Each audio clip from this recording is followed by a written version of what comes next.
1. The Little Albert Experiment.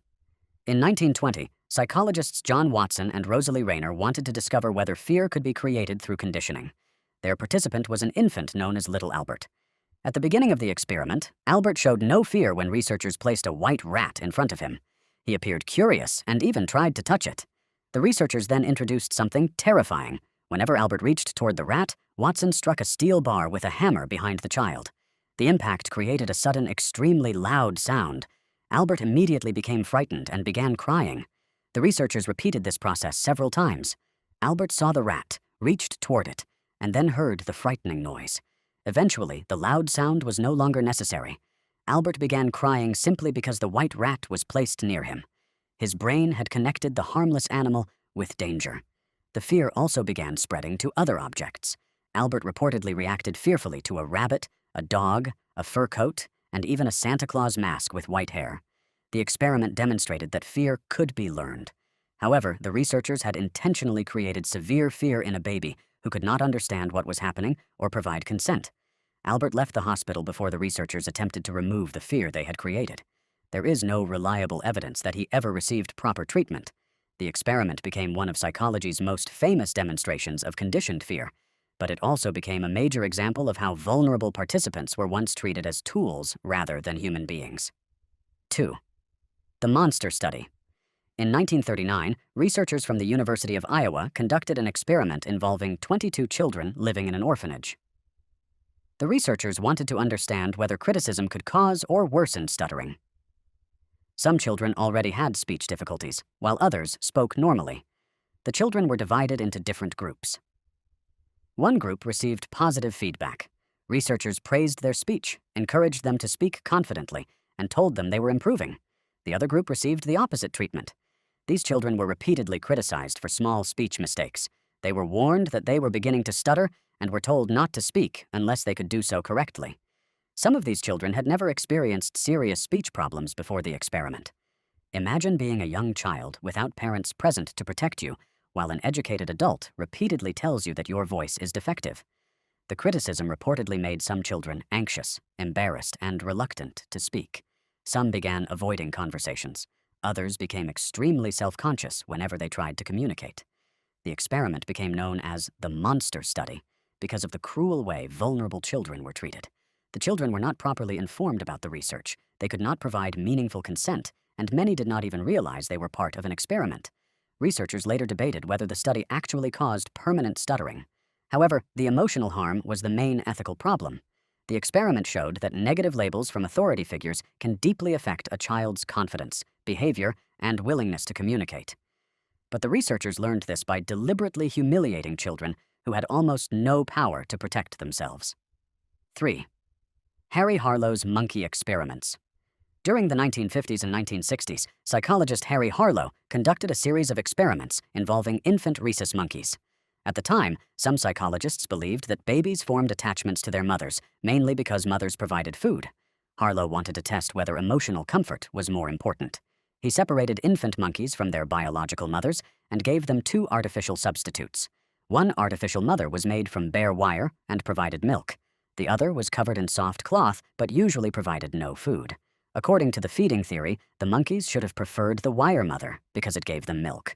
Instead, the monkeys spent most of their time clinging to the soft cloth mother. They only approached the wire mother when they needed food. When the monkeys became frightened, they immediately ran toward the cloth figure for comfort. This helped demonstrate that attachment involves safety, warmth, and physical comfort, not just feeding. However, Harlow continued conducting increasingly disturbing experiments. Some monkeys were raised in complete or partial social isolation. They were kept away from their mothers and other monkeys for long periods. The isolated animals developed severe psychological and behavioral problems. Some rocked back and forth repeatedly. Others stared blankly, avoided social contact, or injured themselves. When they were later placed around other monkeys, many struggled to form normal relationships. Some became extremely aggressive, while others remained completely withdrawn. Harlow also created devices designed to simulate cruel or rejecting mothers. Although his research influenced modern understanding of attachment and childhood development, it caused intense suffering. The experiments demonstrated the importance of love and social connection by deliberately removing those things from vulnerable animals. 4. The Milgram obedience experiment. In the early 1960s, psychologist Stanley Milgram wanted to understand how far ordinary people would go when ordered by an authority figure. Participants were told they were taking part in a study about memory and learning. Each participant was assigned the role of teacher. Another person, who was secretly working with the researchers, played the learner. The learner was placed in another room and supposedly connected to an electric shock machine. The teacher sat in front of a control panel containing switches that ranged from mild shocks to a dangerous-looking maximum of 450 volts. Whenever the learner answered a question incorrectly, the teacher was instructed to administer a shock. The shocks were fake, but the participants believed they were real. As the voltage increased, the learner began complaining. He shouted in pain, demanded to be released, and warned that he had a heart condition. Eventually, he stopped responding completely. Many participants became visibly disturbed. They sweated, trembled, laughed nervously, and asked whether the experiment should stop. Whenever they hesitated, the researcher calmly pressured them to continue. The experimenter used phrases such as, "The experiment requires that you continue." Despite believing they might be seriously harming someone, many participants obeyed. In the most famous version of the experiment, 26 out of 40 participants continued all the way to the maximum 450-volt switch. These people were not violent criminals.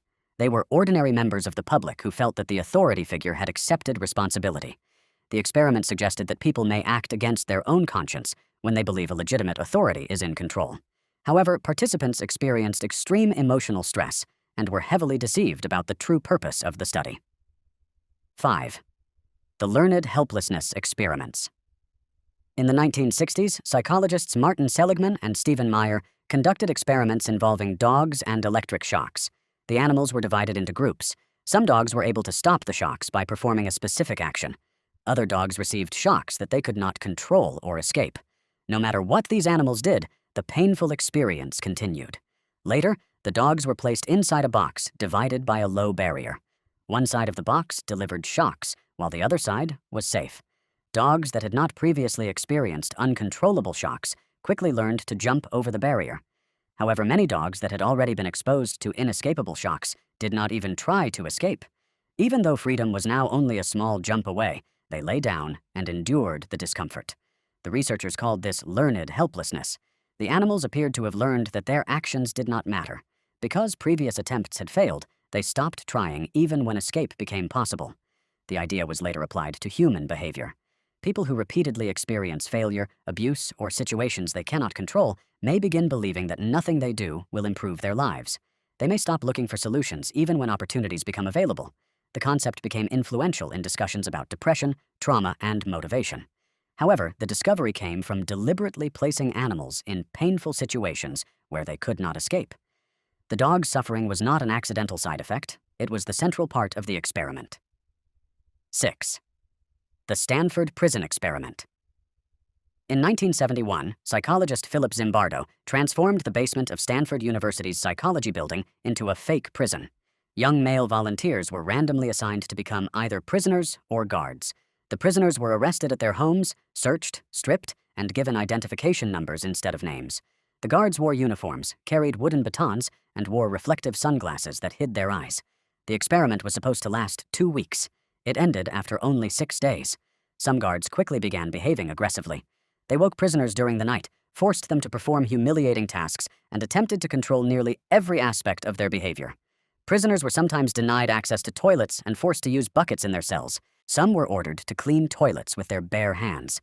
Several prisoners became emotionally distressed. One participant began crying uncontrollably and had to be released. Others became passive, anxious, and desperate to leave. Zimbardo himself acted as the prison superintendent. This made it difficult for him to remain objective because he became part of the environment he was supposed to observe. For decades, the experiment was presented as evidence that ordinary people automatically become cruel when they are given power. However, later investigations raised serious questions about that conclusion.